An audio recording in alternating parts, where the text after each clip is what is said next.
Hello दोस्तों, नमस्कार। एक बार फिर से स्वागत है आप सभी प्यारे दोस्तों का स्टडी विक्रम यूट्यूब चैनल पर। दोस्तों, कैसे हैं आप लोग? उम्मीद करता हूं शानदार, जिंदाबाद, जबरदस्त होंगे।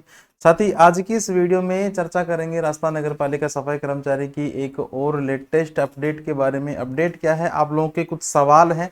जो सवाल कौन कौन से हैं, जैसा कि आप सभी दोस्तों को पता है कि भाई आवेदन आप लोगों के शुरू हो चुके हैं। कब से कब तक? 7 अक्टूबर से जो है आप लोगों के जो आवेदन है वापस से शुरू हो चुके हैं। 6 नवंबर तक जो है ये फॉर्म आपके भरे जाएंगे। लगभग 1 महीने का समय आप लोगों को दिया गया है। लेकिन इसी दरमियान जो है 2 सबसे मेन सवाल आप लोगों के हैं। सवाल कौन कौन से हैं? सर, फॉर्म भरे या नहीं भरे? काफी लोगों का सवाल यही है कि सर हमने पहले फॉर्म भर दिया, हम भरे या नहीं भरे, या फिर हमारे पास अनुभव प्रमाण पत्र जो है सरकार किसी प्राइवेट कंपनी का है।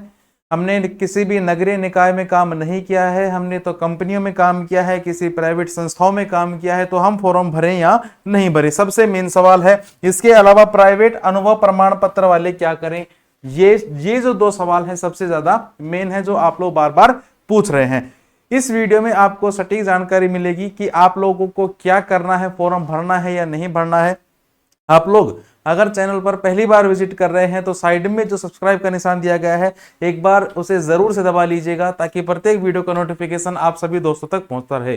ठीक है, देखो, जैसा कि आप सभी को पता है भी, आपका जो अनुभव प्रमाण पत्र है उसमें क्या कर दिया है, उसमें चेंजमेंट कर दिया है। और वो चेंजमेंट क्या किया गया है? वो चेंज ये हुआ है कि पहले तो किसका चला दिया था, पहले तो शुरू में जब भर्ती आई थी उस टाइम में बोला कि सभी का चलेगा। ठीक है, उसके बाद क्या हुआ? उसके बाद इन्होंने बोला कि भाई सफाई ठेकेदार का चलेगा, यानी कि प्राथमिकता सफाई ठेकेदार को मिलेगी। ठीक है, या फिर जो भी प्राइवेट में, जिन्होंने प्राइवेट से लगाया है, सरकारी से लगाया है, वो भी चलेगा। लेकिन प्राथमिकता किसे दी जाएगी? प्राथमिकता दी जाएगी सफाई ठेकेदार को। लेकिन अब नई भर्ती में क्या कर दिया है? नई भर्ती में दोस्त ये कर दिया है कि ठेकेदार के द्वारा बना हुआ होना चाहिए। और ये अनुभव प्रमाण पत्र को वेरीफाई कौन करेगा? वेरीफाई करेगा नगर पालिका का अधिकारी। ठीक है, नगर पालिका का कौन करेगा? अधिकारी करेगा इसे वेरीफाई, तभी आपका मान्य होगा। अब ये जो अधिकारी है ये वेरीफाई किसे करता है? आप लोग कॉल करके ये भी पूछते हैं कि सर अधिकारी से कैसे करवाएं। तो देखो, अधिकारी किनके करेगा? जो इसके अंडर में काम करते हैं, जो इसके अंडर में काम करेंगे, रियलिटी में जेन्युइनली जो काम करेंगे, उसी के जो अधिकारी है वो ये जो सर्टिफिकेट है उसे जारी करेगा, अपनी साइन कर देगा, मोहर लगा देगा। अब कि सर हम लोग बनवाएं कैसे, यानी कि कैसा प्रारूप होना चाहिए? तो ये जो प्रारूप है मैंने आप लोगों को दिखाया था। ये प्रारूप आपको कहां मिलेगा?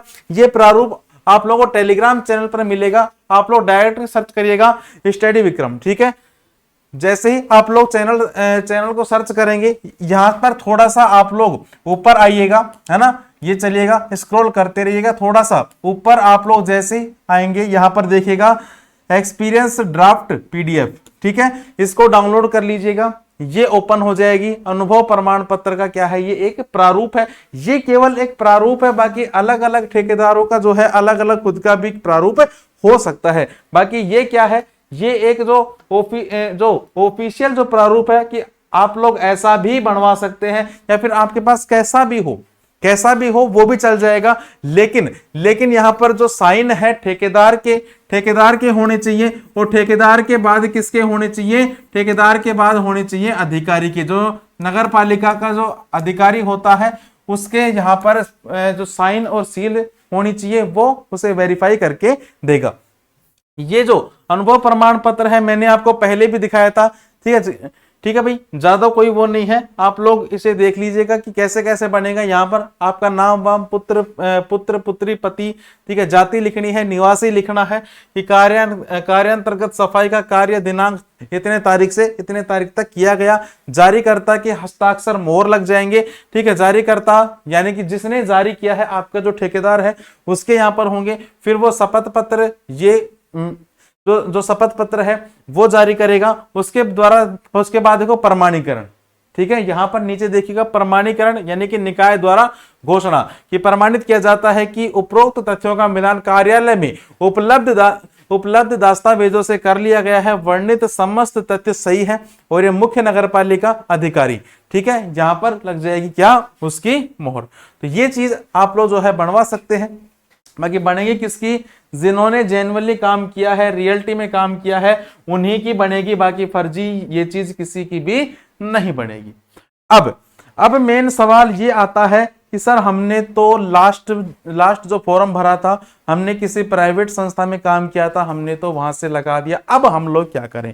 तो देखो, पहला मत तो मेरा ये है कि भाई आप लोग फॉर्म भर दीजिए। सर ऐसा क्यों, देखो फॉर्म भरने में आपका कोई पैसा लग रहा है क्या, जिन्होंने पहले फॉर्म भर दिया उनका कोई पैसा लग रहा है क्या, नहीं, कोई भी पैसा नहीं लग रहा। आपको क्या करना है, केवल अपनी SSO ID से क्या करना है, अप्लाई करना है, आपका फॉर्म भरा जाएगा। अनुभव प्रमाण पत्र आपके पास जैसा भी है, जो भी है, पुराना है, नया है, आप लोग इसमें जो है अपलोड कर दीजिएगा फिलहाल में, क्योंकि मान लो आप लोग किसी दूसरे चक्कर में पड़ोगे, वो आपसे मान लीजिए कोई पैसे वैसे की बात करेगा, है ना। आपके पास जैसा भी है, आपने कहीं पर भी काम किया हो, आप लोग वही अपलोड कर दीजिएगा। ऐसा मैं क्यों कह रहा हूं, तो देखो इसके पीछे भी रीजन है भाई, पिछले 2 साल से भर्ती ये चल रही है ना, और इस 2 साल में जो है काफी ज्यादा नियम चेंज किए गए हैं। तो क्या पता अब फॉर्म भरने के बाद वापस से कोई नियम चेंज हो जाए कि अनुभव प्रमाण पत्र सभी का चलाया जाएगा, ठीक है, ये नियम आ सकता है, क्योंकि पिछले 2 साल में नियम काफी बार चेंज हो चुके हैं। तो आप लोगों के पास नहीं है तो ना से अच्छा तो यही है ना कि आप लोग भर दीजिएगा, कोई पैसा आपका लग नहीं रहा, कोई वो बात नहीं है ना। तो मेरा आपसे यही है, बाकी आपकी मर्जी है, आप लोग भरना चाहो नहीं भरना चाहो, ठीक है। अनुभव प्रमाण पत्र आपके पास कैसा भी हो, आप लोग फॉर्म तो जरूर से भर दीजिएगा, अगर होगा तो ठीक है, नहीं है तो फिर ना तो है ही, ठीक है भाई। तो ये थी आज की जो मेन न्यूज है ना, फॉर्म भरे या नहीं, आप लोग फॉर्म भर दीजिएगा, है ना। और जिनके पास जेन्युइनली है, रियल है, वो तो जो है इसमें फॉर्म भरेंगे, ठीक है साथी। फिर भी आपको दोस्तों का कोई सवाल है तो आप लोग मुझे कमेंट सेक्शन में बता दीजिएगा। किसी कमेंट, देखो आप लोग ये भी बोलते हैं कि भैया आप कमेंट के आंसर नहीं देते, ठीक है, तो सभी कमेंटों के आंसर देना जरूरी भी नहीं है ना, कि जो सवाल हमें लगता है कि हाँ यार इसका जवाब देना चाहिए, उसका जवाब जरूर आप लोगों को मिलेगा। आपका कोई जेन्युइन सवाल हो तो आपको जवाब जो है आपके व्हाट्सएप पर आपके कमेंट पर रिप्लाई आपको मिल जाएगा। बाकी आप लोग क्या करेंगे, इस वीडियो के डिस्क्रिप्शन में जो टेलीग्राम का जो लिंक है उसे आप लोग फॉलो कर लीजिएगा। इसी के अलावा आप लोग व्हाट्सएप चैनल से भी हमारे साथ जुड़ जाइएगा, ठीक है। व्हाट्सएप चैनल का जो लिंक है वो मैंने डिस्क्रिप्शन वगैरह में दे दिया है, आप लोग वहां से जाकर सर्च कर सकते हैं साथी, ठीक है भाई। तो चलेगा, इस वीडियो में केवल इतना ही रखते हैं, बाकी साथी मुलाकात करेंगे आप सभी प्यारे साथियों से एक नेक्स्ट वीडियो के साथ। तब तक के लिए राम राम, जय हिंद, जय भारत।